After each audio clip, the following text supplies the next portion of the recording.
चलो आज से हम लोग 12 बोर्ड का सिलेबस रिवाइज करते हैं। Current, electricity and electrostatics mostly red topic होता है, इसलिए हम लोग शुरुआत कर रहे हैं मैग्नेटिक इफेक्ट ऑफ करंट। यहाँ से शुरू करते हैं, कोशिश करेंगे कि सिलेबस भी ख़त्म हो जाए। मैग्नेटिक इफेक्ट ऑफ करंट के बारे में सबसे पहली बात हम लोग जानते हैं कि मोशन ऑफ चार्ज पार्टिकल क्या करता है। It will produce magnetic field around it. Whenever charge particle moves, इसके आसपास क्या होता है, मैग्नेटिक फील्ड होता है। और जब भी current flows through a conductor, अपने आसपास एक मैग्नेटिक फील्ड जनरेट करता है, और इसी को हम लोग क्या कहते हैं, मैग्नेटिक इफेक्ट ऑफ करंट। फिर से एक बार समझ लेते हैं। When current flows through a conductor, it will produce a magnetic effect and that is called magnetic effect of current। अब इसमें सबसे important जो क्वेश्चन है, that is being given by Biot-Savart law। Biot-Savart law ये सबको पता होना चाहिए। सबसे पहली बात, बायोट-सवार्ट लॉ एक एक्सपेरिमेंटल लॉ है। एक्सपेरिमेंटल लॉ, और ये बेसिकली देता है किसी भी करंट एलिमेंट के लिए मैग्नेटिक फील्ड का वैल्यू एट ए पॉइंट।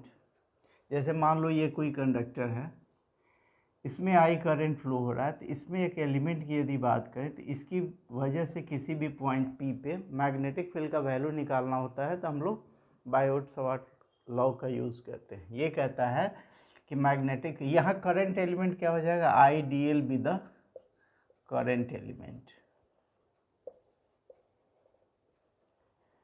और ये कहता है कि इस पॉइंट पे मैग्नेटिक फील्ड, ये जो dB है, directly proportional to I D L sine theta upon R square. R be the distance between D L and a point P, इसको आर हम लोग कहते हैं। थीटा क्या होता है, theta be the angle between D L and R, यही हमारा आर है, और ये एंगल क्या है, थीटा है। Theta be the angle between D L and R. तो डी बी क्या हो गया, proportional to I D L sine theta upon R square. इसको यदि इक्वेट करते हैं तो यहाँ पे कांस्टेंट लगता है, ये कितना होगा, mu not upon 4 pi I D L sine theta upon R square. यही हमारा बायोट-सवार्ट लॉ है। ये क्या देता है, ये बेसिकली देता है magnetic field induction at a point due to current element. Magnetic field induction at a point due to current element।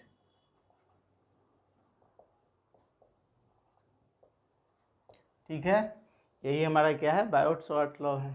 अब यहाँ पे देखो डीबी का यूनिट क्या होगा, डीबी का यूनिट हम लोग टेस्ला लिखते हैं। यूनिट एंड डायमेंशन पे एक क्वेश्चन हमेशा बोर्ड में रहता है, इसलिए इसको ध्यान देना है, या फिर इसको हम लोग वेबर पर मीटर स्क्वायर भी कहते हैं। यहाँ से म्यू नॉट का भी यूनिट पूछा जा सकता है। म्यू नॉट का वैल्यू, म्यू नॉट को क्या कहते हैं हम लोग, this is called permeability. Permeability of free space, इसका वैल्यू होता है 4 पाई इंटू 10⁻⁻⁷। यूनिट क्या होगा, यूनिट यहाँ से निकाल देंगे। म्यू नॉट का यूनिट क्या होगा, टेस्ला।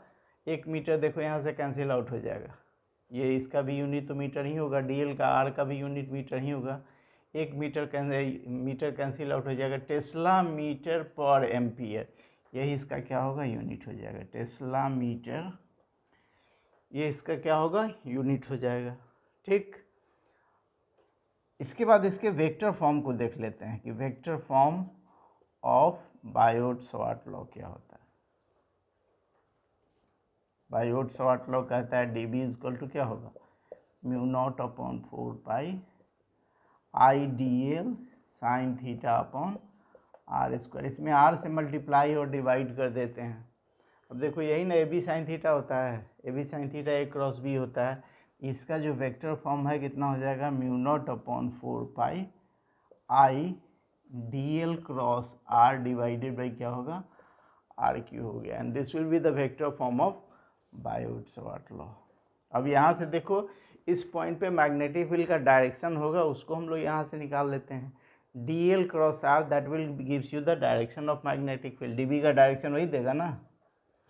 क्या करेंगे हम लोग, डी एल से आर की तरफ मूव करेंगे, curl your finger from DL to R, erect thumb will give you the direction of magnetic field at this point. DL से R की तरफ, erect thumb किधर है, इनवर्ड है, तो यहाँ पे डायरेक्शन ऑफ मैग्नेटिक फील्ड क्या होगा, क्रॉस को हम लोग इनवर्ड से डिनोट करते हैं, तो यहाँ पे मैग्नेटिक फील्ड का डायरेक्शन इनवर्ड हो जाएगा।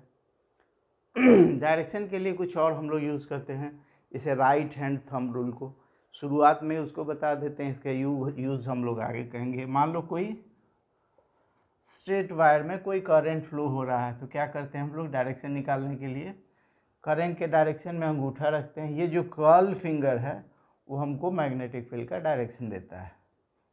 This will gives you the direction of magnetic field. ये हमारा अंगूठा किधर है, करंट के डायरेक्शन में, ये जो फिंगर है ये हमारा डायरेक्शन ऑफ मैग्नेटिक फील्ड देता है। डायरेक्शन मान लो अपोजिट कर देते हैं, ये अंगूठा किस डायरेक्शन में होगा, करंट का डायरेक्शन में। ये जो हमारा कर्ल फिंगर है वो क्या देगा, that will gives you the direction of magnetic field induction. इसमें देखो, इसमें डायरेक्शन क्या हो जाएगा, क्लॉकवाइज हो जाएगा। यदि करंट हमारा सर्कुलर है, ये हमारा सर्कुलर करंट है, उस केस में क्या होगा, सर्कुलर करंट है, सर्कुलर करंट में क्या करते हैं, कर्ल फिंगर को हम लोग सर्किल के डायरेक्शन में रखते हैं, और ये जो थंब है that will gives you the direction of magnetic field. यहाँ करंट के डायरेक्शन में उंगली को रखते हैं, और ये बाहर की ओर है ना, यहाँ डॉट लगा दो, this will gives you the outward direction of magnetic field. यही यदि डायरेक्शन अपोजिट होगा लाइक दिस वन, ये हमारा क्या करेंगे, उंगली को उस डायरेक्शन में रखेंगे, ये जो हमारा थंब है that will gives you the direction of magnetic field. Inward हो गया तो इसको हम लोग क्रॉस से डिनोट कर देंगे। यही हमारा क्या है, this will be your Biot Savart law. इसको क्या कहते हैं, बायोट-सवार्ट लॉ। क्या बताता है, that will gives you the magnetic field induction at a point due to current element. किसी भी एलिमेंट के लिए यदि मैग्नेटिक फील्ड का वैल्यू निकालना होगा तो हम लोग इसका यूज़ करेंगे। ठीक, इसको लिखना हो तो स्क्रीन रोक के लिख लिया करो, इसको जल्दी जल्दी मिटाएंगे।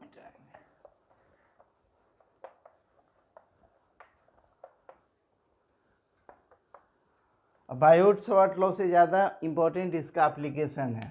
5 नंबर का क्वेश्चन दोनों मिला के पूछा जाता है। What is बायोट-सवार्ट law and its application. Application में दो होता है, एक स्ट्रेट वायर की वजह से magnetic field at a point निकालना होता है, दूसरा सर्कुलर वायर की वजह से। पहला हम लोग डिराइव करते हैं कि magnetic field induction due to straight wire, magnetic field induction due to straight current carrying conductor.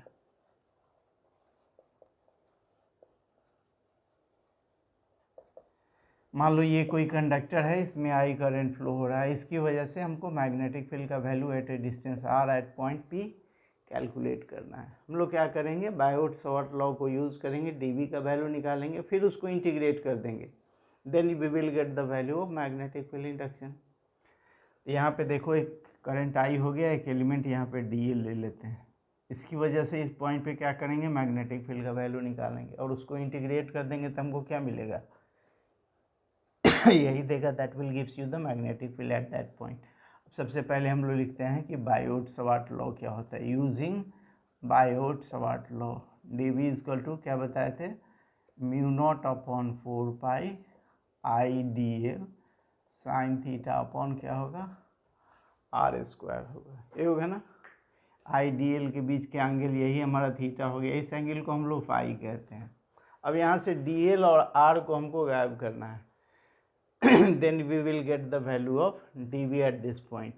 अब ये देखो, यहाँ पे ये डिस्टेंस r है, इसको l कहते हैं, ये डिस्टेंस कितना हो जाएगा, root under R square plus L square. इस पॉइंट पे मैग्नेटिक फील्ड निकालना है, dl और इस पॉइंट p के बीच का डिस्टेंस कितना हो जाएगा, दिस इज योर, इस डिस्टेंस का स्क्वायर हो जाएगा, यानी क्या होगा, R square plus L square हो जाएगा। यही हमारा dv का वैल्यू हो गया।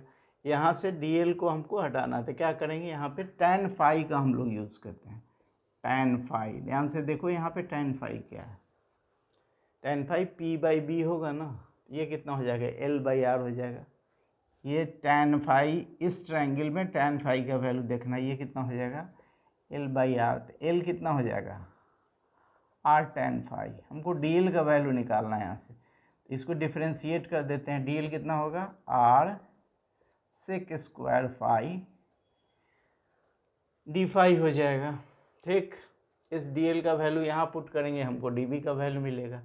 अब देखो डी बी का वैल्यू क्या होगा, डी बी ये होगा म्यू नॉट अपॉन 4 पाई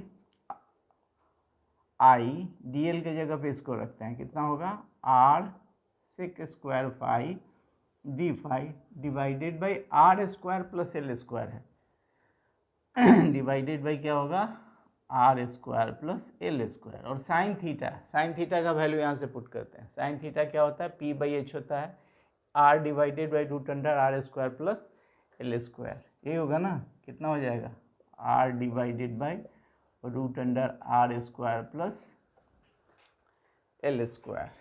ये हो जाएगा हमारा mu not upon 4 pi I, ये दो आ रहे हैं यहाँ पे, R square sec square phi D phi divided by क्या होगा, R square plus L square का पावर कितना हो जाएगा, 3/2।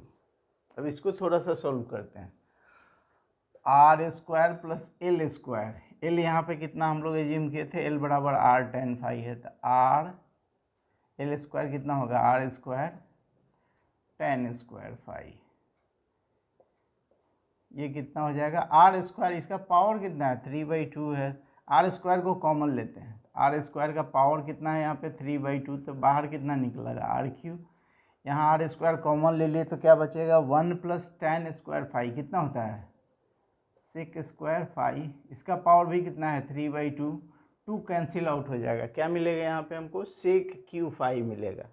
ये वैल्यू हमको कितना मिला, mu not upon 4 pi I R square sec square phi D phi divided by क्या होगा, आर क्यू, यहाँ से सेक क्यू फाई हो जाएगा।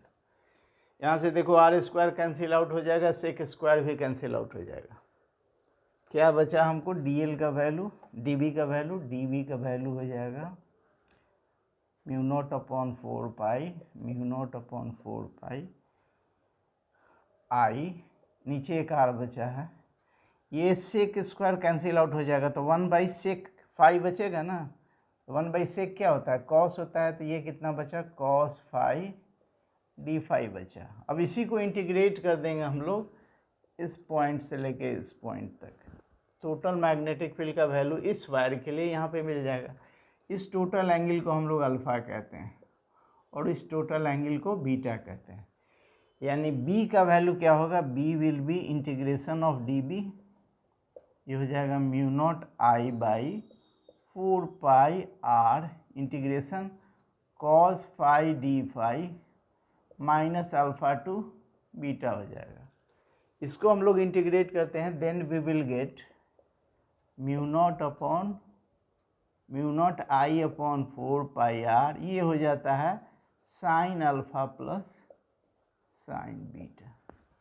ये चीज़ ध्यान में रखना होगा कि किसी भी कंडक्टर के लिए magnetic field at this point कितना होगा, sign alpha plus sine beta.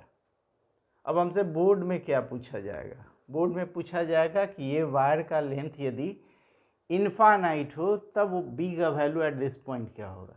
अब ध्यान से ये देखना है कि b, ये जो वायर यदि इनफाइनाइट हो जाएगा देन क्या हो जाएगा, ये जो लाइंस हैं they becomes parallel to this one, यानी ये अल्फ़ा कितना हो जाएगा, π/2 हो जाएगा, बीटा भी कितना होगा, π/2 ही हो जाएगा। तो ये हमारा ये कंडक्टर ऑफ इनफाइनाइट लेंथ के लिए b का वैल्यू क्या होगा, b का वैल्यू यहाँ पे देखो alpha is equal to beta is equal to π/2 हो जाएगा ना, b का वैल्यू कितना होगा, mu not I divided by 4 pi R sine π/2 plus sine π/2 कितना होगा, 1 + 1 हो जाएगा, यानी 2 कितना होगा, mu not I divided by 2 pi R. ये हमको डिराइव करना होगा और ये दोनों साथ में पूछा जाता है कि what is बायोट-सवार्ट law and infinite wire के लिए b का value at a point derive करना होता है। ये पूरा 5 नंबर का क्वेश्चन होता है, ये हम लोग डिराइव कर सकते हैं। ठीक, इसको लिख लो तुम लोग, स्क्रीन रोक के लिख लेना है।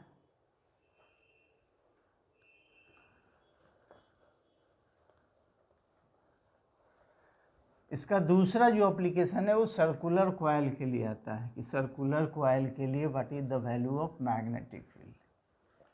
ये भी क्वेश्चन दोनों में से कोई एक एप्लीकेशन पूछा जा सकता है कि magnetic field at the centre of circular coil carrying current.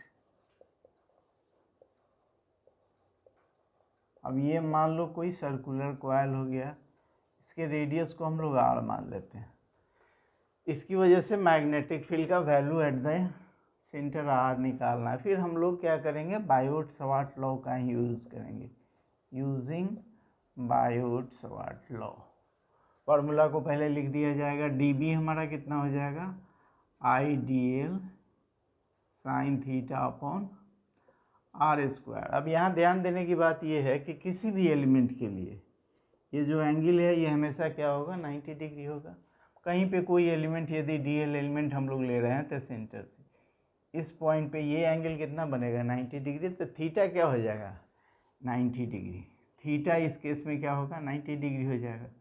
Theta 90 यानी साइन थीटा कितना हो जाएगा, 1 हो जाएगा। तो डी बी एट सेंटर क्या हो जाएगा, डी बी एट सेंटर कितना हो जाएगा, ये हो जाएगा I D L upon R square. ये हम लोग कैपिटल आर माने हैं तो इसको आर स्क्वायर कर देते हैं। यहाँ पे वेरिएबल क्या है, बी, डी एल वेरिएबल है, इंटीग्रेशन ऑफ क्या होगा, डी बी हो जाएगा, कितना होगा, I upon R square integration of D L. अब यहाँ देखने की बात है कि इस डी एल के एलिमेंट को हम लोग इंटीग्रेट करते हैं तो हमको क्या मिलेगा, 2 पाई आर मिलेगा। कितना हो जाएगा, I upon R square into 2 pi R हो जाएगा।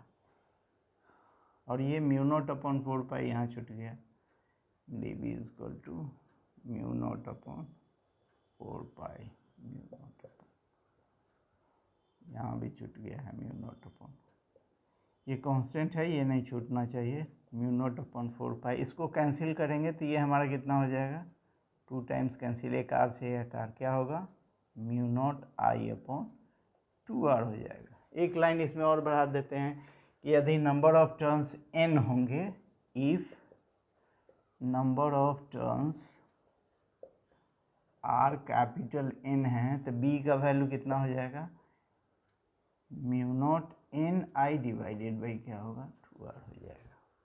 तो बायोट-सवार्ट लॉ और either of these two application, इन दोनों में से एक कोई पूछा जाएगा, ये क्वेश्चन बनेगा। ये इसका एप्लीकेशन हो गया, this is your application of Biot Savart law हो गया।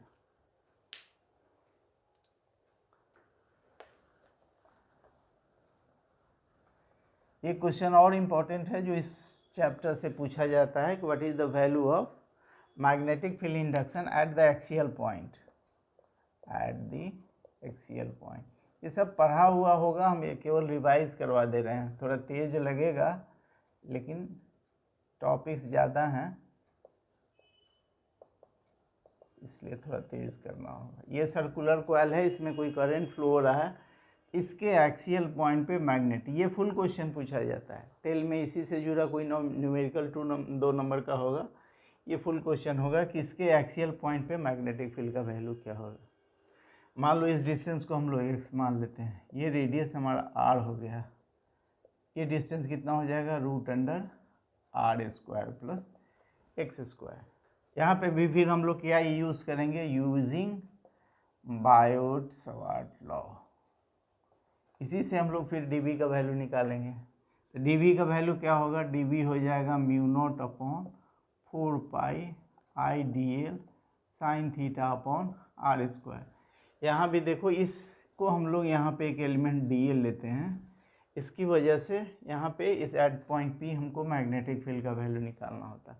अब इस सर्किल के लिए ये जो लाइन है हमेशा क्या होगा, ये π/2 एंगल बनाता है।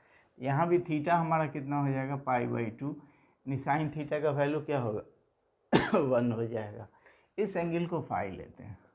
अभी हम लोगों ने पढ़ा है कि डायरेक्शन कैसे निकालेंगे बी का, तो डीएल से आर की तरफ जाएंगे और डीएल आर के परपेंडिकुलर जो लाइन बनता है वही डीबी का डायरेक्शन हो जाएगा। अब यहाँ ध्यान देने की बात है कि इसके दो कंपोनेंट हो जाएंगे, ये एंगल फाई है तो ये भी एंगल कितना होगा फाई, ये हमारा डी बी कॉस फाई हो जाएगा और ये डी बी साइन फाई हो जाएगा। अब इस पॉइंट के सिमेट्रिकल एक पॉइंट इधर होगा, यानी किसी भी सर्किल में क्या होता है, किसी भी पॉइंट के सिमेट्रिकल सामने वाला एक सिमेट्रिकल पॉइंट होता है, तो ये जो वर्टिकल कंपोनेंट है due to symmetry cancel out हो जाएगा। ये जो वर्टिकल कंपोनेंट है ये कैंसिल आउट हो जाएगा। हमको किसका वैल्यू निकालना है, ये हमारा dB का वैल्यू एट पॉइंट P कितना हो जाएगा, dB साइन फाई का वैल्यू निकालना है। ठीक, dB का वैल्यू क्या होगा, यहाँ से हम लोग देखते हैं क्या होगा, mu not upon 4 pi I D L sine theta तो 1 हो जाएगा, डिवाइडेड बाई आर स्क्वायर है, यही डिस्टेंस है ना एलिमेंट से पॉइंट P का डिस्टेंस कितना हो जाएगा R square plus X square. और साइन फाई का वैल्यू यहाँ से देखो, साइन फाई क्या होगा P बाई एच हो जाएगा, P बाई एच यानी कितना हो जाएगा R divided by root under,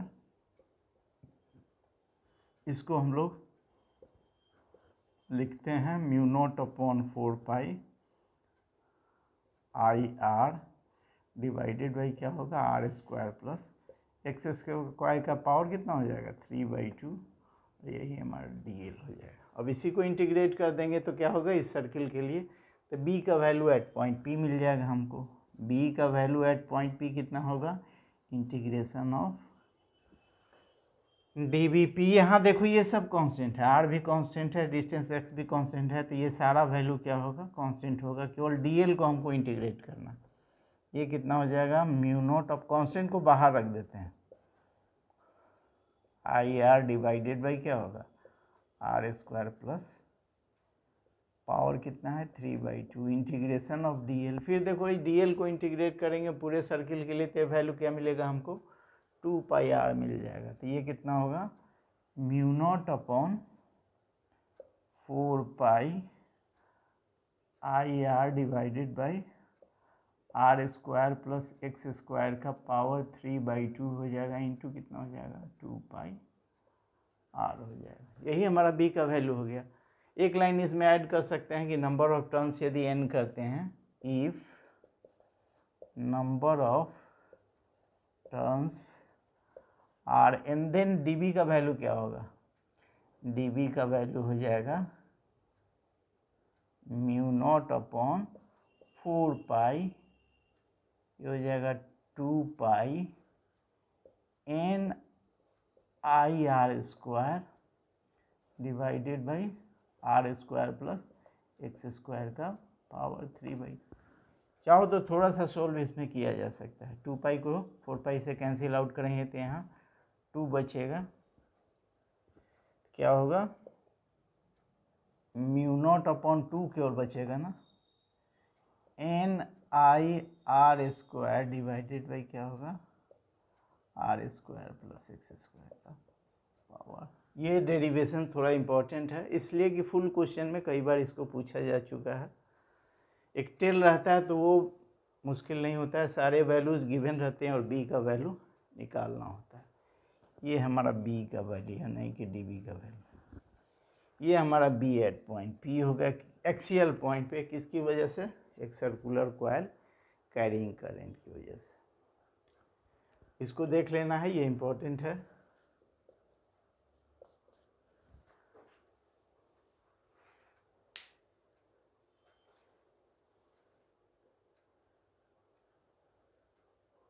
ठीक,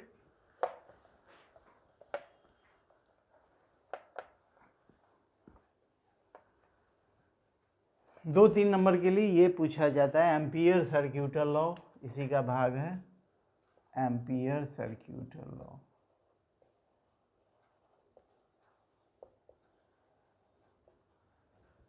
एम्पियर सर्क्यूटल लॉ को याद रखना कोई मुश्किल काम नहीं है, ये ध्यान में रहेगा। B dot D L equal to क्या होता है म्यू नॉट इंटू आई। ये लिखा जाता है, ये सिंबल किसका है, लाइन इंटीग्रल का। तो हम लोग कह सकते हैं लाइन इंटीग्रल किसका, of magnetic field induction. Magnetic field induction किसके लिए, ये क्लोज लूप के लिए वैलिड होता है, फॉर अ क्लोज लूप। इसी को हम लोग एम्पीरियन लूप भी कहते हैं। इसको हम लोग क्या कहते हैं, this is called Amperian loop भी कहते हैं। इज इक्वल टू क्या होगा, mu naught times current passing through that loop. Is equal to हो जाएगा, is equal to mu naught times current passing through that loop, passing through that loop. यही हमारा क्या होगा, एम्पियर सर्किट लॉ।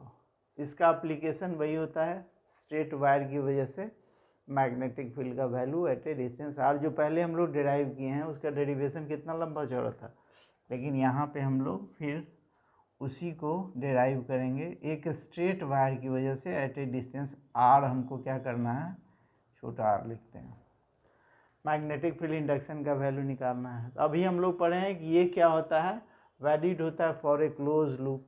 इस point पे हम लोग एक लूप बना लेते हैं, यही हमारा क्लोज लूप हो गया। ये एलिमेंट हमारा यही ना डीएल हो गया। अब फिर हम लोग लिखेंगे using ampere circuital law, ACL। ये आसान है, इसको कर लेना है। ये हमारा B dot DL is equal to क्या होगा, म्यू नॉट इंटू आई हो जाएगा। अब यहाँ पे देखें हम लोग डायरेक्शन भी पढ़ चुके हैं ना, अंगूठा in the direction of current. ये कर्ल फिंगर क्या बताता है, यही बताता है ना डायरेक्शन ऑफ मैग्नेटिक फील्ड। यहाँ देखो B और DL दोनों का डायरेक्शन सेम है, तो यहाँ पे एंगल बिटवीन देम कितना हो जाएगा, 0 डिग्री। तो इसको लिख सकते हैं, ये हो जाएगा BDL cos 0 डिग्री।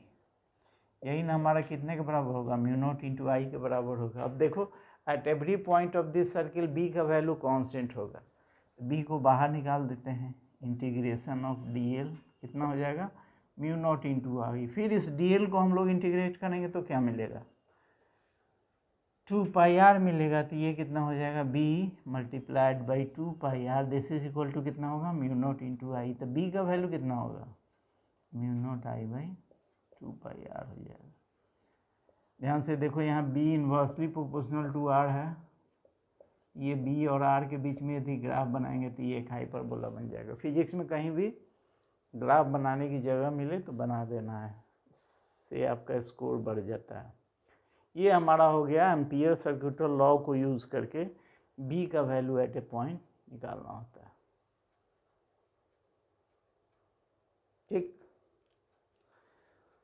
इसी का एक दूसरा डेरिवेशन होता है सोलेनॉइड के लिए B का वैल्यू एट ए पॉइंट निकालना होता है।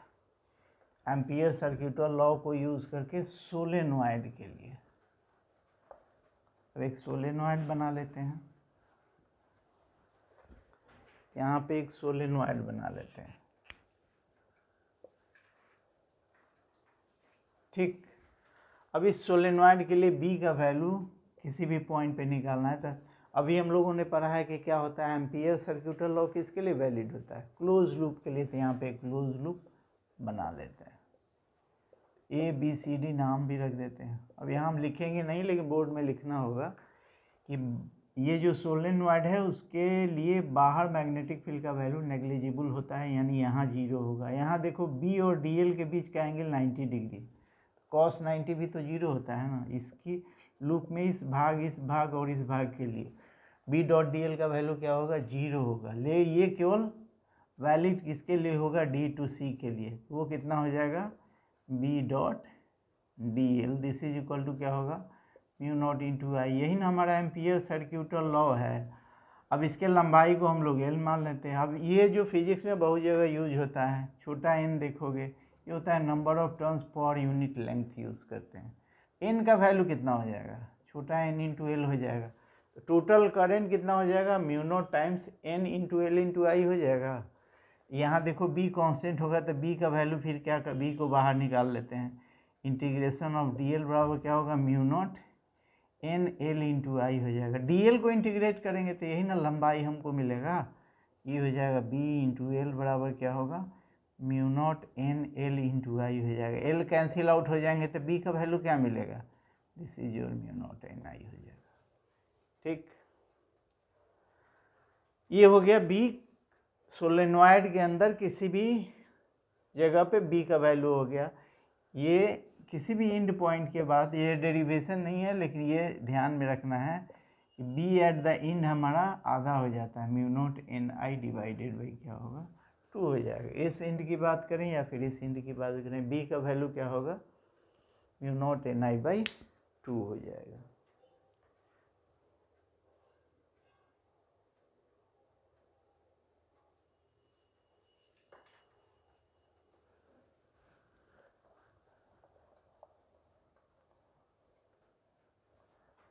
नाउ हम लोग बात करते हैं force on a charge particle. Although ये इस बार के सिलेबस में नहीं है लेकिन थोड़ा सा जानना होगा। Force on a charge particle in a magnetic field, in a magnetic field, ये हमको फोर्स का वैल्यू, ये एक लाइन है, F बराबर क्या होता है क्यू वी क्रॉस बी होता है, यानी कितना हो जाएगा Q V B sine theta हो जाएगा। यही फोर्स का वैल्यू होता है on a charge particle in a magnetic field. Force का मैक्सिमम वैल्यू कब होगा, जब साइन थीटा हमारा 1 हो जाएगा। मिनिमम कब होगा, जब 0 हो जाएगा। यानी along the direction of magnetic field charge particle move करेगा तो उस पर फोर्स कोई नहीं लगता है। ये हमेशा फोर्स किस कंपोनेंट पे काम करता है या किस पे काम करता है, जो मैग्नेटिक फील्ड के परपेंडिकुलर डायरेक्शन में मूव करता है। एक और फोर्स है लॉरेंज फोर्स कहते हैं उसको, वैसे इसको भी मैग्नेटिक फील्ड का लॉरेंज ही फोर्स कहा जाता है। लेकिन लॉरेंज फोर्स होता है कि कोई चार्ज पार्टिकल यदि electric field as well as magnetic field में मूव कर रहा है, तब जो फोर्स ऑन चार्ज पार्टिकल है वही हमारा क्या होता है लॉरेंज फोर्स होता है। यानी नेट फोर्स का वैल्यू इलेक्ट्रिक फील्ड में कितना फोर्स लगता है क्यू ई होता है plus Q V cross B, ये किस में होता है मैग्नेटिक फील्ड में होता है। क्यू हम लोग कॉमन ले लेते हैं, E plus V cross B, यही हमारा क्या होगा this will be your Lorentz force हो जाएगा। ठीक, इसको ध्यान में रखना है। लॉरेंज फोर्स क्या हो गया, when a charge particle is placed in a magnetic field as well as electric field, तब जो फोर्स काम करता है उसी को क्या कहते हैं हम लोग लॉरेंज फोर्स कहते हैं। अब यहाँ जो हम लोगों को पढ़ना है वो है फोर्स ऑन ए कंडक्टर क्या होता है, force on a conductor in a magnetic field, ये हम लोगों को पढ़ना है। Force on a conductor in a magnetic field। यहाँ पे फ्लेमिंग लेफ्ट हैंड रूल कहीं से मिले तो देख लेना, आगे उसे हम बताएंगे। फ्लेमिंग लेफ्ट हैंड रूल, इससे क्या निकालते हैं, क्या निकालते हैं जी, इससे हम लोग फोर्स का वैल्यू निकालते हैं on a charge particle in a magnetic field. मान लो कोई कंडक्टर है, ये हमारा कंडक्टर है, इसको किसी मैग्नेटिक फील्ड बी में रख देते हैं, इसके लंबाई को हम लोग एल मान लेते हैं। क्वेश्चन ये बनता है कि what is the magnitude of force on a conductor. Force का वैल्यू यहीं से निकलेगा, F is equal to Q V B sine theta से ही निकलेगा। यानी क्या, फोर्स का वैल्यू यहीं से निकलेगा, ये होगा क्यू वी क्रॉस बी से ही निकलेगा। यहाँ हमको करना क्या होता है कि what is the magnitude of charges inside that conductor. Area of cross section को यदि ये मान लेते हैं तो what is the volume of this conductor क्या होगा, हमको क्यू का वैल्यू केवल इस कंडक्टर में निकालना है। वॉल्यूम ऑफ द कंडक्टर क्या होता है, वॉल्यूम कितना होता है एरिया इंटू लंबाई, यही इसी को ना वॉल्यूम कहते हैं। और फिर यहाँ पे छोटे एन का यूज़ करेंगे, number of charge particle per unit volume, यही छोटा एन होता है। तो टोटल नंबर कितना हो जाएगा, एन इंटू वी हो जाएगा कि नहीं टोटल नंबर क्या हो जाएगा एन इंटू वी। तो नंबर ऑफ चार्ज पार्टिकल कितना हो जाएगा, number of charge particle, number of charge particle कितना हो जाएगा, ये हो जाएगा एन इंटू वी, यानी क्या होगा एन ए एल हो जाएगा। टोटल चार्जेज कितना होगा, इसमें मूव कौन करता है, इलेक्ट्रॉन मूव करता है। तो टोटल चार्ज की यदि बात करें तो टोटल चार्ज कितना हो जाएगा, टोटल चार्ज हमारे हो जाएंगे NaLe हो जाएगा, ये नहीं चार्ज होएगा। अब चार्ज की जगह पे इसको डाल देते हैं तो फोर्स का वैल्यू ऑन दैट कंडक्टर निकल जाएगा। फोर्स का वैल्यू क्या हो जाएगा, ये हो जाएगा NaLe, ये हो जाएगा। V कौन मूव करता है, इलेक्ट्रॉन मूव करता है, किस स्पीड से, ड्रिफ्ट स्पीड से, तो Vd इंटू बी हो जाएगा। अब यहाँ देखो एक रिलेशनशिप इलेक्ट्रोस्टैट में हम लोगों ने पढ़ा होगा, I बराबर क्या होता है, NaeVd होता है, यही होता है ना, NaeVd होता है। यहाँ से देखो NaeVd को निकाल देते हैं, उसको किससे रिप्लेस करेंगे, I से, तो NaeVd I, तो ये IL क्रॉस V, यही फोर्स लगता है किस पे, on a conductor in a magnetic field. फिर यहाँ पे वही करना है, ये वैल्यू कितना हो जाएगा, ILB साइन थीटा। फोर्स का वैल्यू मैक्सिमम कब होगा, जब साइन थीटा का वैल्यू 1 होगा। मिनिमम कब होगा, जब ये 0 हो जाए, 0 डिग्री एंगल होगा तो ये फोर्स का वैल्यू 0, 90 होगा तो फोर्स का वैल्यू मैक्सिमम होगा। यही तो डिराइव करना होता है, force on a conductor in a magnetic field. ये हमारा 2-3 नंबर का क्वेश्चन इससे बोर्ड में रहता है। अब नेक्स्ट क्वेश्चन इससे ज़्यादा इम्पॉर्टेंट है, force on A parallel wire कितना लगता है। वहीं से क्वेश्चन देखोगे बार बार पूछा जाता है कि एम्पियर को डिफाइन कीजिए, तो एम्पियर को डिफाइन यहीं से हम लोग करते हैं। वो इलेक्ट्रोसेट वाला एम्पियर का डेफिनेशन नहीं यहाँ पे वैलिड होता है। मान लो 2 पैरेलल वायर हैं, इन दोनों पे फोर्स कितना लगेगा। मान लो करंट का वैल्यू हम लोग मान लेते हैं, ये हमारा I1 है, ये I2 है, बीच के डिस्टेंस को D कर देते हैं। और अभी हम लोगों ने क्या पढ़ा है कि फोर्स ऑन ए वायर लगता है कितना, बील साइन थीटा ना, BIL साइन थीटा, यही होता है ना। अब ध्यान से देखो, ये जो कंडक्टर है इसके मैग्नेटिक फील्ड में है, ये कंडक्टर इसके मैग्नेटिक फील्ड में है, और ये कंडक्टर इसके मैग्नेटिक फील्ड में है। और किसी भी वायर में जिसमें करंट फ्लो हो रहा है वो किसी दूसरे के मैग्नेटिक फील्ड में, तो उस पर फोर्स लगता है। उसी फोर्स का वैल्यू तो हमको निकालना होता है। तो सबसे पहले इस वायर की वजह से मैग्नेटिक फील्ड का यहाँ डायरेक्शन देखते हैं, क्या होगा, इनवर्ड होगा, यहाँ क्रॉस लगा देते हैं। और इसकी वजह से देखो डायरेक्शन आउटवर्ड हो जाएगा, बाहर की ओर। ठीक, अब हम लोग फोर्स की बात करते हैं, ये दूसरे पे फोर्स की बात करते हैं, ये हमारा F2 पे बात करते हैं। वो कितना हो जाएगा, देखो ये B1 मैग्नेटिक फील्ड किसकी वजह से है, इसकी वजह से। करंट कितना है, I2 इंटू क्या, लंबाई को L ले लेते हैं, ये हो जाएगा। अब B1 का वैल्यू कितना हो जाएगा, बोलो। मैग्नेटिक फील्ड का वैल्यू क्या निकाले थे हम लोग, ये होता है, क्या होता है, μ0I/2πr होता है ना। लिख लेते हैं, B1 का वैल्यू क्या होगा, करंट हमारा I1 है तो क्या होगा, μ0I1 डिवाइडेड बाई डिस्टेंस को D कहते हैं ना, तो 2π इंटू D होता है, इंटू क्या होगा, I2 इंटू L हो जाएगा। तो यही तो फोर्स होता है, μ0I1I2 divided by 2π D into L। ये इनफाइनाइट वायर के लिए, किसी भी वायर के छोटे लेंथ के लिए निकालना होगा तो हम लोग जो फोर्स का वैल्यू निकालते हैं वो फोर्स पर यूनिट लेंथ का वैल्यू निकालते हैं। F/L कितना हो जाएगा, μ0I1I2 डिवाइडेड बाई 2π D हो जाएगा।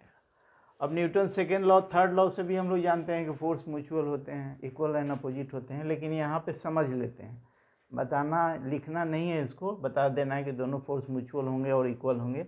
लेकिन यहाँ हम लोग डिराइव करके देख लेते हैं कि फोर्स ऑन वायर ये F2/L हो जाएगा।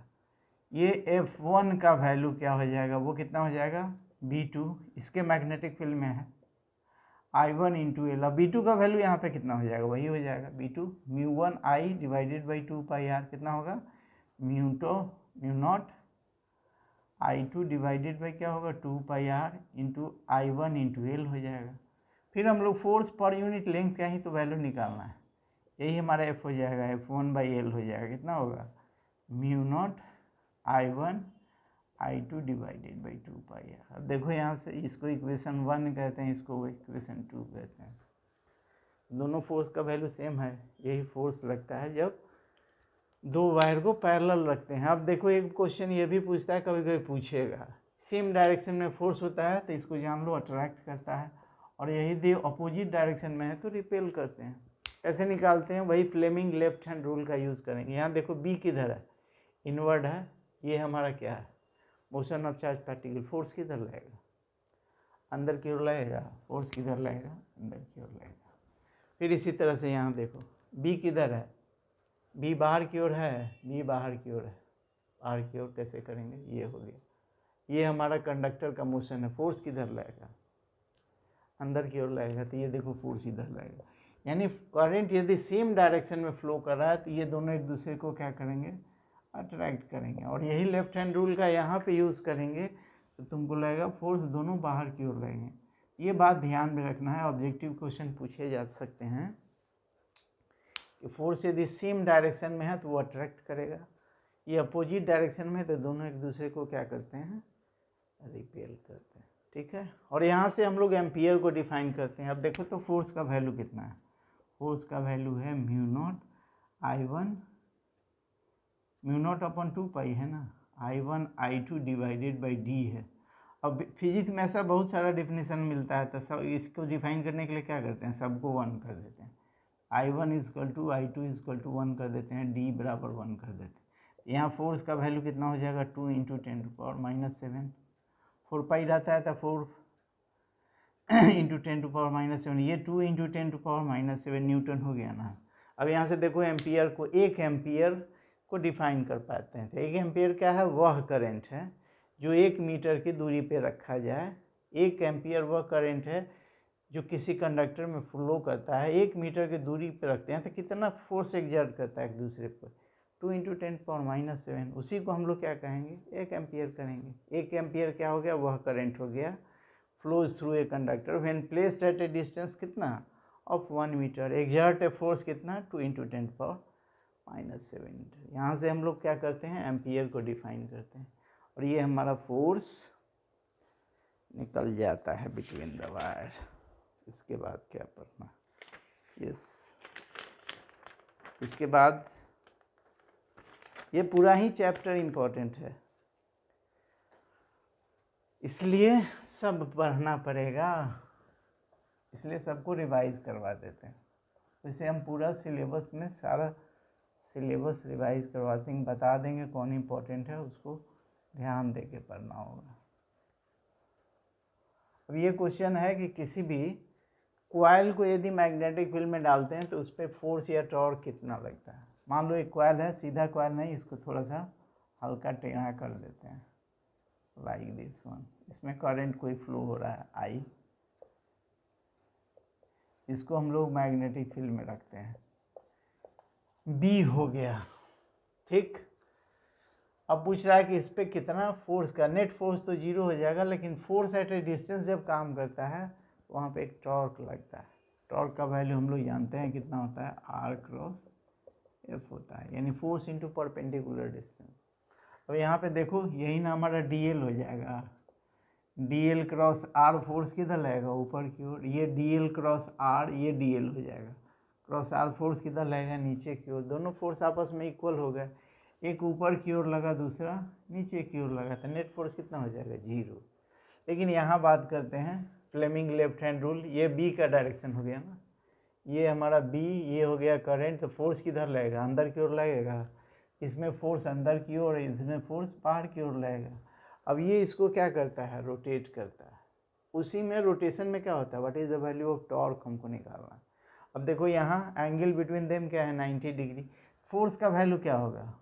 फोर्स का वैल्यू अभी हम लोग कर रहे हैं बेल साइन थीटा होता है, बेल साइन थीटा होता है। थीटा 90 डिग्री है तो फोर्स का वैल्यू कितना हो जाएगा? BIL हो जाएगा, यही होगा ना। करंट का वैल्यू यदि I है तो फोर्स का value BIL into perpendicular distance between them. तो यही ना परपेंडिकुलर डिस्टेंस है, ये वाला क्या है? Perpendicular distance. इसको अलग बना देते हैं। परपेंडिकुलर डिस्टेंस कितना होगा? इसके लंबाई को हम लोग L मान लेते हैं और चौड़ाई हमारा B हो जाता है। ये परपेंडिकुलर डिस्टेंस है, ये एंगल हम लोग थीटा माने हैं ना, ये एंगल थीटा है तो ये भी एंगल क्या होगा, थीटा हो जाएगा। ये हमारा बी है तो ये कितना हो जाएगा, बी कॉस थीटा हो जाएगा। ये हमारा फोर्स इंटू परपेंडिकुलर डिस्टेंस कितना हो जाएगा, बी कॉस थीटा हो जाएगा। ठीक, अब यहाँ देखो ये लंबाई है, ये चौड़ाई है, तो एल क्रॉस बी कितना होता है, एरिया होता है ना। यहाँ एल क्रॉस जी बी के जगह पे ए को हम लोग यूज़ करते हैं, तो ये कितना हो जाएगा, B I A cos theta. Number of turns यदि n होते हैं, if number of turns are n, then force का वैल्यू कितना हो जाएगा, बी ना साइन थीटा, याद करने के लिए हम लोग B I N A cos theta हो जाएगा। अब ये थीटा क्या है, angle between I D L and B है, लेकिन यहाँ हम लोग कौन सा यूज़ करते हैं, एरिया को यूज़ कर रहे हैं, तो एरिया वेक्टर के साथ एंगल निकालेंगे ना। ये हमारा एरिया वेक्टर है। ध्यान से देखो, ये एंगल थीटा है तो ये भी एंगल क्या होगा, थीटा हो जाएगा। इस एंगल को हम लोग अल्फ़ा मानते हैं। ये देखो थीटा प्लस अल्फ़ा कितना हो जाएगा, 90 डिग्री हो जाएगा ना। थीटा का वैल्यू हमको निकालना, थीटा बराबर कितना हो जाएगा, 90 माइनस अल्फ़ा हो जाएगा। दोनों साइड कॉस ले लेते हैं, ये कॉस थीटा हो गया, कॉस 90 माइनस अल्फ़ा कितना हो जाएगा, साइन अल्फ़ा हो जाएगा, साइन अल्फ़ा हो गया। कॉस थीटा किसके बराबर हो गया, साइन अल्फ़ा के बराबर हो गया, B I N N A sine alpha हो गया। और एक और बात अगले क्लास में हम लोग पढ़ेंगे, मैग्नेटिक मोमेंट क्या होता है। मैग्नेटिक मोमेंट होता है एन आई ए को कहते हैं। ये एन आई ए बी हो जाएगा, तो ये कितना हो जाएगा, B M sine alpha. A B sine theta क्या होता है, ए क्रॉस बी के बराबर होता है ना। ये टॉर्क है, फोर्स नहीं है, ये टॉर्क है। यहाँ भी ये टॉर्क होगा ना, कितना हो जाएगा, बी क्रॉस एम। यही हम लोगों को डिराइव करना होता है कि टॉर्क का value on A coil in a magnetic field कितना होता है, बी क्रॉस एम होता है। ठीक, ये हमको डिराइव करना है। थोड़ा सा मुश्किल है, लेकिन समझ लेने के बाद आसान हो जाएगा। यहाँ ध्यान यही देना है कि ये थीटा है, angle between I D L and B के बीच में। यहाँ हमको किसका एंगल निकालना, एरिया वेक्टर। यही ना एरिया वेक्टर का डायरेक्शन हो जाएगा यहाँ पे। ये एरिया वेक्टर के साथ ये एंगल बना रहा है, तो इसका वैल्यू निकालना है। तो उसी के लिए हम लोग यहाँ पे अल्फ़ा का वैल्यू निकाले, तो साइन अल्फ़ा के टर्म में ये आ गया। तो यहाँ से एक बार फिर से समझा दें क्या, एक बार फिर से समझा देते हैं कि किसी भी कॉइल को यदि मैग्नेटिक फील्ड में डालोगे तो उस पर नेट फोर्स तो जीरो होता है, लेकिन एक टॉर्क क्यों टॉर्क लगता है कि ये दोनों फोर्स देखो एट ए डिस्टेंस काम कर रहा है। फोर्स एट ए डिस्टेंस क्या करता है, टॉर्क जनरेट करता है। टॉर्क क्या होता है, आर क्रॉस एफ। फोर्स का वैल्यू किसी भी कंडक्टर पे, अभी हम लोग पढ़े हैं बिल साइन थीटा होता है। थीटा यहाँ देखो 90 डिग्री, ये फोर्स कितना हो जाएगा, बी आई एल हो जाएगा। यही परपेंडिकुलर डिस्टेंस है, ध्यान से देखो इसको, ये परपेंडिकुलर डिस्टेंस है। ठीक है, ये एंगल थीटा है तो ये भी एंगल थीटा हो। यही ना चौड़ाई है हमारा कॉइल का, ये कितना होगा, B cos theta. Force into distance between them, B cos theta. लंबाई लेंथ इंटू ब्रेथ क्या होता है, एरिया, तो यहाँ पे एरिया डाल दीजिए। फिर ये यही पॉइंट पे थोड़ा सा घबराहट होती है, दिक्कत होता है, ये कहाँ से आ गया। तो यहाँ हम लोग क्या किए, ये theta angle between I D L and B है, यहाँ हम लोग निकाले एरिया वेक्टर के साथ बी का एंगल, तो वो हमारा साइन अल्फा के टर्म में आएगा। और यही हमको फाइनली डिराइव करना होता है।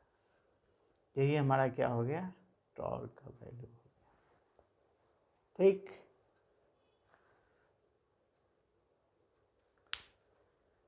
चलो ठीक है, इसको एक दो बार देखने पे समझ में आ जाना चाहिए मेरे समझ से। इसके बाद कहोगे कि सर सब तो इम्पोर्टेंट ही बता रहे हैं।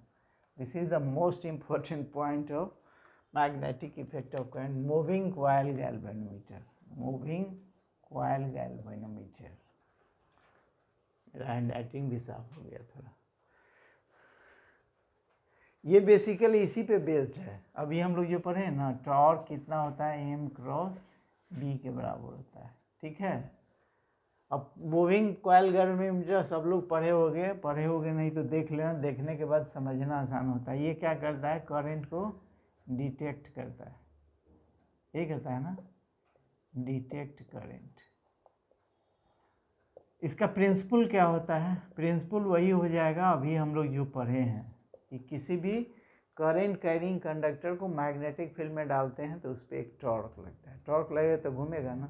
एक फिगर बना देना है, फिगर ऐसे बना देना, बहुत कलाकारी नहीं करना होता है, एक फिगर ऐसा बने जो समझ में आए। यहाँ पे एक मिरर रहता है, यहाँ पे मेज़र करने के लिए एक स्केल बना होता है। यहाँ पे देखोगे एक स्प्रिंग लगा होता है, इसमें मान लो करंट फ्लो हो रहा है, ये नॉर्थ पोल है, ये साउथ पोल। अब ये देखो सर्कुलर बनाया हुआ है तो इसका भी यूज़ है। ये 1 नंबर का क्वेश्चन बार बार पूछा जाता है कि ये जो फील्ड होता है ये फील्ड रेडियल होता है। रेडियल का मतलब हो गया कि उसका जो एंगल होता है विद दिस कॉइल हमेशा क्या होगा, 90 डिग्री हो गया, यानी साइन अल्फा का वैल्यू हमेशा 90 डिग्री होगा। क्यों होता है? फील्ड हमारा रेडियल होता है। फील्ड क्या होता है? रेडियल होता है। अब देखो इसको हम लोग मैग्नेटिक फील्ड में डालेंगे तो क्या होगा, इस पर एक टॉर्क लगेगा जो उसको घुमाएगा, घुमाएगा ना। टॉर्क का वैल्यू अभी हम लोग निकाले हैं ना, बीना साइन थीटा, BIN है। ये साइन अल्फा का वैल्यू 1 हो जाएगा क्योंकि अल्फा क्या है, 90 डिग्री। अब देखो यहाँ ये यदि घूमेगा तो क्या होगा, ये जो स्प्रिंग नीचे लगा हुआ है इसको वापस बुलाना चाहेगा, एक रीस्टोरिंग टॉर्क लगेगा ना। वो रीस्टोरिंग टॉर्क और कहीं ना कहीं दोनों आपस में क्या हो जाएंगे, इक्विलिब्रियम में आएंगे। तो यहाँ क्या होगा, ये जो एंगल है इसी तो हम लोगों को मेजर करना होता है। इसको यदि थीटा कहते हैं तो ये जो रीस्टोरिंग टॉर्क होता है ये के थीटा के बराबर होता है। इन इक्विलिब्रियम दोनों आपस में क्या हो जाएंगे, बराबर हो जाएंगे। तो यहाँ ध्यान से देखो BINA क्या होगा, BINA के थीटा के बराबर हो जाएगा। हो जाएगा, हाँ हो जाएगा। यहाँ से करंट का वैल्यू निकाल लें, करंट का वैल्यू कितना हो जाएगा, K divided by BNA into theta, ये होगा ना।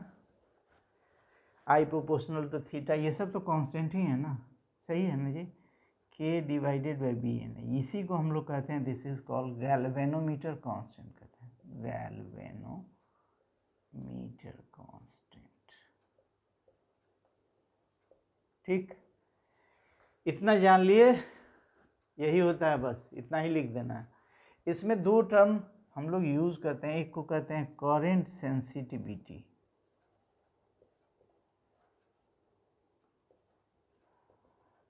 ये होता है deflection produce when unit current passes through the galvanometer, यानी थीटा बाई आई का वैल्यू मिला जुला के डिफ्लेक्शन का produce when unit current passing through that one.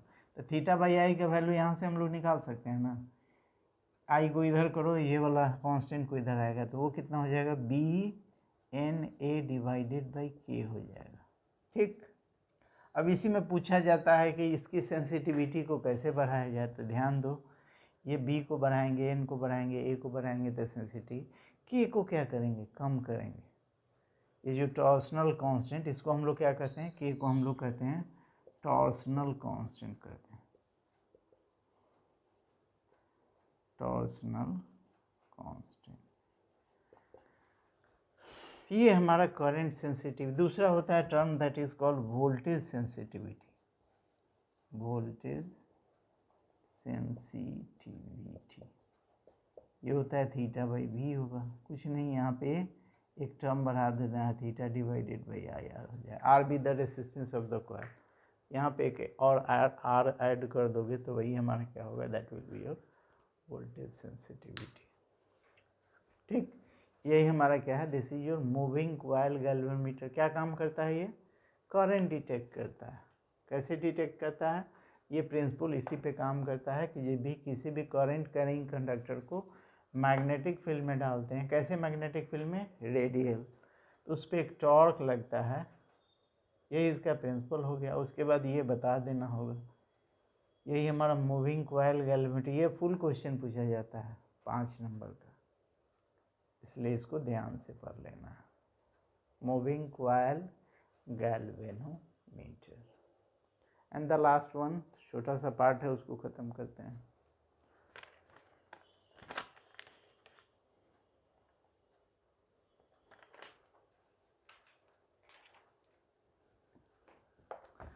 Metre and volt meter भी थोड़ा सा हम लोग पढ़ लेते हैं। एक आध नंबर वाला जो फुल क्वेश्चन तो बन जाता है, एक आध नंबर वाला थोड़ा परेशान करता है। ये सब एक आध नंबर वाले क्वेश्चन हैं जो पूछे जाते हैं। अमीटर एवरीबॉडी नोज, अमीटर हमेशा सीरीज में कनेक्ट किए जाते हैं। आइडियल अमीटर का रेजिस्टेंस 0 होता है। इसको बनाते कैसे हैं, ये हमारा गैल्वेनोमीटर है, इसके पैरेलल में एक रेजिस्टेंस ऐड कर देते हैं। इसी को हम लोग क्या कहते हैं, शंट कहते हैं। ठीक, अब इसको ऐसा क्यों बनाते हैं, क्योंकि गैल्वेनोमीटर बहुत सेंसिटिव होता है, इससे ज़्यादा करंट पास करेगा तो जल जाता है। इसकी एक करंट का डिटेक्शन बढ़ाने के लिए हम लोग, मान लो पहले ये IG करंट इससे पास कर रहा है, फुल स्केल डिफ्लेक्शन में IG करंट पास कर रहा है। I करंट को हम लोग मेजर करना चाहते हैं तो एक शंट लगा देंगे। यहाँ से IG जा रहा है तो यहाँ से कितना हो जाएगा, I माइनस IG हो जाएगा, यही ना करंट यहाँ से पास करेगा। अब ध्यान से देखो, ये पॉइंट यदि A है, ये पॉइंट B है, तो VAB दोनों आपस में पैरेलल है ना, तो VAB दोनों के लिए तो बराबर हो जाएगा ना। तो VAB को बराबर करते हैं। यहाँ से करंट कितना जा रहा है, I minus IG into S, this is equal to क्या होगा, IG इंटू इसके रेसिस्टेंस को G मान लेते हैं। हमको S का वैल्यू निकालना होता है। एक नंबर का क्वेश्चन यही पूछेगा, सब कुछ दिया रहता है, IG दिया रहता है, I दिया रहता है, S का G दिया रहता है, S का वैल्यू निकालना है। तो S का वैल्यू कितना हो जाएगा, IG divided by I minus IG into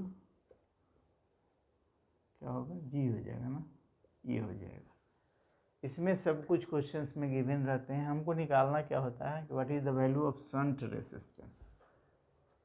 यही हमारा क्या हो गया, अमीटर हो गया। वोल्टमीटर में क्या होता है, इसी गैल्वेनोमीटर को हम लोग क्या करते हैं, वोल्टमीटर में, गैल्वेनोमीटर को वोल्टमीटर में, इसका रेजिस्टेंस R में लेते हैं। यहाँ जो करंट पास हो रहा है, IG कितना हो जाएगा, V/I हो जाएगा ना, V/I यही ना रेसिस्टेंस होगा, तो V/IG कितना हो जाएगा, रेसिस्टेंस कितना है, R प्लस G हो जाएगा। यहाँ पे हमको R का वैल्यू निकालना होगा, कितना रेसिस्टेंस ऐड करेंगे तो इसके रेंज क्या होंगे, बढ़ जाएंगे।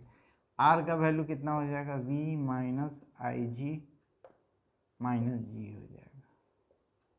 इसमें भी V के वैल्यू को बढ़ाने के लिए कितना रेसिस्टेंस ऐड करना पड़ेगा, यही क्वेश्चन पूछे जाते हैं। और ये क्वेश्चन ये पूछा जाता है। अब बोर्ड के जो न्यूमेरिकल्स होते हैं बहुत डिफ़िकल्ट नहीं होते हैं। यहाँ पे 2-4 क्वेश्चन हम बता देते हैं, इसी के आधार पे कुछ क्वेश्चंस को देख लेना है, शायद बन जाना चाहिए क्वेश्चन। यहाँ हमारा थ्योरी वाला पार्ट ख़त्म हो गया। 1-2 न्यूमेरिकल हम लोग कोशिश करते हैं बनाने का। ये सब बोर्ड के क्वेश्चंस हैं। ये हम लोगों को पता है डॉट एंड क्रॉस का मतलब क्या होता है। डॉट मतलब बाहर की ओर, क्रॉस मतलब अंदर की ओर। ये देखो एक क्वेश्चन लिखे हुए हैं, ये हमारा 2 वायर्स में डॉट बनाया हो, मतलब दोनों वायर में करंट किधर है, बाहर की ओर। ये बीच का डिस्टेंस D है। तो हमसे पूछ रहा है at point P at a distance A magnetic field का वैल्यू क्या होगा। तो सबसे पहले मैग्नेटिक फील्ड का डायरेक्शन निकालेंगे, तभी तो B का वैल्यू निकाल पाएंगे। अब देखो इसकी वजह से मैग्नेटिक फील्ड का डायरेक्शन किधर हो जाएगा, अपवर्ड हो जाएगा, और इसकी वजह से इनवर्ड हो जाएगा, नीचे की ओर। यानी दोनों का डिफरेंस निकाल देंगे तो यहाँ B का वैल्यू निकल जाएगा। फिर से एक बार, ये हमारा ये करंट है, डॉट मतलब करंट किधर है, बाहर की ओर है। B का डायरेक्शन किधर होगा, यहाँ पे एट दिस पॉइंट, यहीं पे B का वैल्यू निकालना है, ऊपर की ओर हो जाएगा। यहाँ देखो करंट किधर है, बाहर की ओर। यहाँ पे देखो डायरेक्शन B का किधर हो जाएगा, इनवर्ट हो जाएगा। ये डिस्टेंस x है तो ये कितना हो जाएगा, D माइनस x हो जाएगा। और B का फार्मूला तो हमारे पास है। B का वैल्यू क्या होता है, ड्यू टू इनफाइनाइट वायर क्या होगा, μ0I/2πr। दोनों 2 डिफरेंट डायरेक्शन में है, तो B का वैल्यू दोनों का डिफरेंस निकाल के, इसको मान लो B1 कहते हैं, इसको B2 कहते हैं। तो B का वैल्यू एट पॉइंट P क्या हो जाएगा, B1 माइनस B2 हो जाएगा।